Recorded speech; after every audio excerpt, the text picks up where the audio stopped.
IKEA accused of spying on French customers. Swedes are known around the world for being blonde, ABBA, pacifism, and of course, flat-pack furniture. But Sweden's most famous export has now shattered the image of a laid-back Swede after news broke that IKEA spied on disgruntled customers.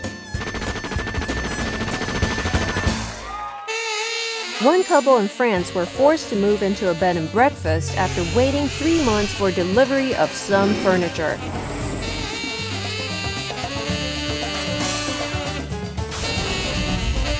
When they complained and demanded compensation, IKEA hired a private investigator to look into their morality.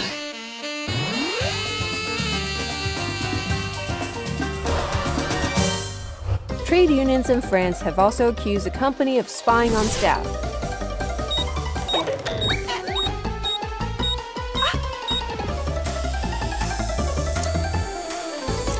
In response, IKEA has launched an investigation into the allegations. Will the result turn out according to plan?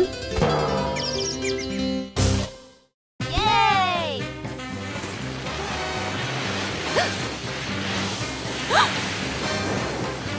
Oops! Subscribe to our channel. Come on over.